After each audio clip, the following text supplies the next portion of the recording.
Hello, we just got finished reading The Iron Man by Ted Hughes, and it was illustrated by this great illustrator, Andrew Davidson. I have to say, I really like the illustrations, and the illustrations strike me because there's an odd blend of, strong corners, but then great detail in other sections. And it's quite interesting. It's like some of it's super simple, and then some of it is incredibly detailed. And you have a blend, especially when they have photos with the Iron Man, because the Iron Man has very simplistic design, but he uses shadows and then line work to add texture and detail. So I think that's really cool. But The Iron Man is a book I wanted to read because it's the book that The Iron Giant is based off of. And they have some similarities, but they're actually very different at the core of them. And something I really like about The Iron Man over The Iron Giant is the space bat angel dragon thing. And it doesn't give a name. It's just the space bat, right? I really enjoy that character. It's such a random creation to have, but that random creation is very unique. I've never seen anything else like it in another media or medium before, because you have this bat that hears all of the war and fighting and evil on Earth, and it is a peaceful creature by nature, but essentially we allow ourselves, or it allows itself to be corrupted by us. It hears all of the fighting and it goes, yes, that I want to take part in that right there.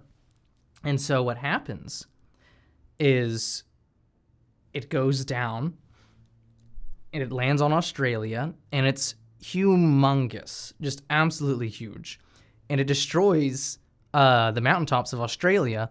And I do like how you hear that it lands on Australia and it's like, oh no, it's like, don't worry, everyone in Australia lived because of the mountains, except for the people on the mountains. Very tragic. So, not everybody lived inside of this book. Just the majority of people did. But the revelation that you get about the dragon is that he is one of the beings that sings in heaven. He is one of the beings that sings the music of the spheres, which is what you get in the Bible, where it's like, what is the thing that makes space so peaceful and so quiet? It's the music of the spheres, right? So it's like, why is everything else so peaceful out there? You know, whenever you look up in the stars and you see them, it's like some of those might be angel bats. And they're just constantly going around singing to each other. And it's like the singing to each other brings them, I don't know, again, just from the Christian's perspective, it's like, oh, they're essentially like angels, uncorrupted angels out there, still fulfilling the role that they were meant to take, which is to fill the sky and bring peace to all that would listen. But I want to pull back now to an earlier part of the book where we meet Hogarth, which, by the way, is Hogarth a real name? I've never actually known. I just known it from The Iron Giant, which is something that is the same between The Iron Man and The Iron Giant, is the main character's name is Hogarth. One thing I really like about Hogarth in this book is that he has all of the people in the book are very normal people, which I really like. Everything that's said and done is just reactions you'd expect. And I really love that Hogarth is a very practical but also thoughtful kid. So he does things normally, like he goes and he hunts foxes. He knows how to create traps. He's a very traditional kid for the time period that the book released in. But he's also an honest kid, to the point where whenever he sees the giant, he goes to tell his father, and his father actually listens to him, which I think is a wonderful, wonderful story and point that really needs to be set home, where parents, you need to have a life and a relationship with your kids so that they feel they can listen to you. And so they feel that you will listen to them, and inverted, that they will listen to you. Because if your child ran over and said something outrageous like that, most parents would just be like, don't bother me. And that would hurt the kid's ego, especially whenever they're younger. It's like, hey, Dad, I found this thing over here. And if you're not in that same mindset where you're willing to trust the kid, even if they are making something up and like going along with the bit, essentially, you'll create a child in the long run who won't even want to speak to you. And that's a very upsetting thing. It's like, no, you should want that your children trust you with anything, even if it's an outrageous statement, and that they know that you'll just be there and have their back. That is an underrated element of this story that I feel is a bit lost, where it's like, hey, Hogarth and his family are so tight-knit and trusting of each other that he can literally say, I've seen a giant Iron Man at the seashore, and they will trust that, and they will go out and they will try and talk to other people. So I love that about the relationship that they have.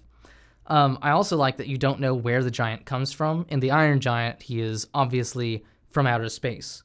But in here, he just is. Nobody knows where he came from. Nobody knows what he's doing here. He just is here. And, he obviously breaks apart and pulls himself together, which, nothing very interesting about that part, except for the fact that he can fall apart and bring himself together, which is, again, something that you can do in the Iron Giant film. But Hogarth and his father, they go out and they go start talking to other people, and they're like, hey, there's a humongous Iron Giant out there. We're going to go stop it.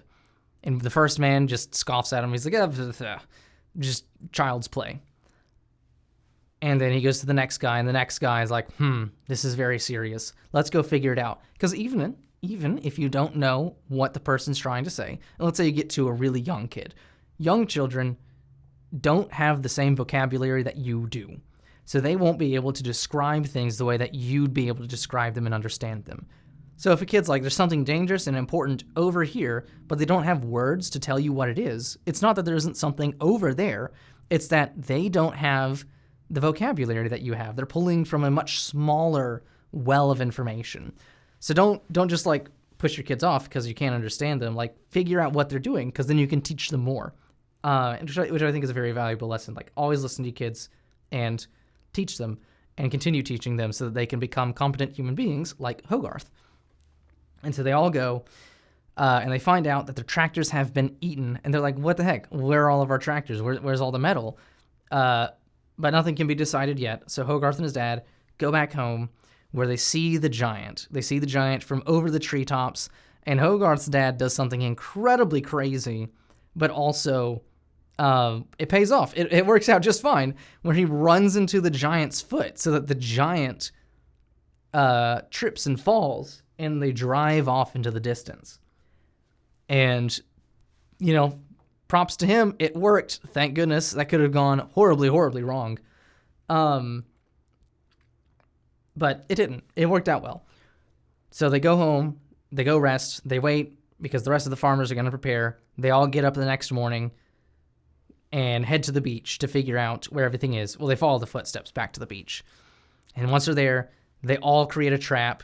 They dig a giant hole, they cover the hole, they do all the stuff necessary, and then they have a lorry sitting on the side full of metal, but you have to cross the trap to get to the lorry. And so they're like, all right, we're going to catch it. We're going to catch the monster right here. This is how we're going to do it. And the monster doesn't come. The giant doesn't appear. And so they're like, okay, tomorrow. We'll come back tomorrow and we'll check again. And they all come back the next day, and it's not there. I do like that it says that the hole was built by the farmers with the new equipment that they bought, since the original equipment was eaten by the giant. But anyways, that doesn't happen. So what they do is they put a danger sign, because I like how it says they're kind of sentimental about the hole. They're like, well, we could fill the hole in so that nobody falls into it, but I really, really don't want to fill the hole in. I mean, we spent a lot of time, and maybe the giant will come back. And so they just danger, keep off sign. And eventually, it's been so long since the giant left that they take the lorry too, because the guy needs it. And Hogarth just goes out, and they're like, I guess the giant's gone, even though we know that it exists out there somewhere. It just decided to leave England. But Hogarth goes out to try and catch a fox inside of the hole, which, if it's if it is that light that a fox can fall into the hole, that's kind of crazy how well made their little trap is. I don't really know how pitfall traps work, so maybe a fox falling in does make sense. But Hogarth is disturbed in his pursuit by the giant coming out and eating all of the metal objects around, because it eats metal. And so what he does to try and lure the giant into the trap is that he goes and he hides and he gets a nail and he gets his knife and he clinks them together to make, a metal clanking sound. And the giant follows it until he falls into the hole. And then all of the people, he goes and grabs all the people, and all the people see the giant, and the giant can't climb out. So very well done on the hole. And then they all push dirt in on the giant until the hole is full, and then it's safe to go again. And they think, just like, well, job's done. And I like, I hadn't mentioned it yet, but the giant's eyes change colors depending on what it's feeling. So you don't really know what every color means, but blue at least is whenever it's happy. That's what we find out. So, off of that, we have a period of time that elapses, and it's not stated how long it is, maybe a year. But it's so long that the mound is okay and it's been grown over so that it looks like somewhere that you could sit, and it's nice and green and grassy. So a family comes and they sit down and they eat their dinner, then they feel the ground shaking, and they talk about how there could be an earthquake over in Japan, which I don't know if that's true. I don't know if earthquakes over in Japan can affect you at all in England, but it remains the case. That's what happened. So ends up being the giant. He sticks his hand out and he climbs out, and the people don't know what to do, so they just offer to bring him to a scrapyard. And he's like, deal, I like this. All the metal that he can eat, and he just chills there. And he doesn't do anything. He just sits there. And everybody else just kind of gets used to him being over there, and they bring him metal and stuff that they don't need anymore. And Hogarth is the only one who comes and visits him, which is another thing that is like the Iron Giant film, where Hogarth comes to visit the giant in the trash yard. And so you have that. Then the next bit that you have is where the space bat comes down. And so Hogarth, after all of the US and world military unify and try and blow up the dragon, are unsuccessful at harming it at all, and it says it wants to be fed, and it says it doesn't care what it's fed with, it just wants to be at the top, otherwise it'll start killing people willy-nilly. And Hogarth goes to the Iron Giant and pleads with him, and goes, hey, Giant, please, we can't stop this, we need your help. And so the giant, surprisingly, accepts. So you have to just assume in this middle section right here that the giant and Hogarth have ended up having something of a relationship, to the point where the giant is willing to trust Hogarth and help him. So they ship the giant over with all of the metal that they can, and the giant, for the first time ever, speaks in the book in a way that you can hear him. And he talks to the space bat and tells the space bat, I challenge you. And the challenge is not of strength, but more of will, of endurance. What they do is they light a fire, they dig a pit, and they light a fire, and the Iron Man lays inside of the fire. And inside of the fire, he sits and he allows it to burn until there's nothing left, and then he comes out and he tells the dragon, if you can handle the heat that I handled, we will go through with what you say, but if you can't, you must be obedient to us. And so the dragon agrees, but there isn't enough metal for him on the earth. And so the giant points up at the sky to the sun and says, fly up into the sun until you're on the sun and then come back. And if you do that, we'll consider it even. And so the space bat angel thing flies up to the sun and comes all the way back down and crashes down very hard because he struggled to make it to the sun. And the sun's very hot, and he just can't handle it, but he makes it. And so he's like, we are even, but you can tell that he's worn down from this adventure. And so the giant goes for round 2, and he does it all again, and he's really starting to feel everything now, to the point where his ear begins to bend and melt a little bit. So how much more can the Iron Man handle? Nobody really knows, but it looks like it's coming up. But he manages to survive. And so the space bad angel thing has to fly up again and go. He flies and flies and flies, but it takes him a lot longer this time to come back down. And finally, whenever he comes down, he lands on the Earth much harder than last time, to the point where anybody on a bicycle falls off, which is a rather funny drawing. It's like, this is what you decided to draw? Just a kid flying off a bicycle? It's rather funny, but it's still a little bizarre. And I love the description. It says that the space bat, one, its wings are like tattered and torn a little bit, its horns are drooping, and that all of its fat has been turned into beautiful diamonds and pearls, or not pearls, but diamonds and emeralds and things, just all of these magnificent colors. So the dragon, probably not having been that colorful previously, is now shining with all of the riches that come from its origin mixed with the sun. And so it's this really stark contrast of a humongous, powerful, dangerous dragon who's now at the end of his wits, just glowing and radiating with the jewels of victory, essentially, but not for himself, but for the Iron Man and humanity, where the Iron Man's like, oh, you made it back. Excellent. Well, I guess we start round 3. And then the space bat goes, no, I concede. You win this round, I will be at peace. And that's whenever they ask him, why did you come here? Why are you here now? Why did you threaten humanity? And the space bat reveals, he's like, well, I come from the heavens and we sing beautiful music, and that's the music that comes from the sky. And it creates peace to all who listen to it. And so the Iron Man tells the space bat, and he goes, hey, well, now that you have to listen to humanity and you're no longer going to kill us, you have to return to the heavens, but every single day you have to come around and sing the music of the spheres to everyone involved. And so he does that. He goes and he sings to humanity every night, and this makes humanity be all at peace, and everybody stops talking about how they can harm each other or get ahead of each other, and instead everybody looks to see how they can help each other to create a utopian Earth, like a real unified, peaceful Earth.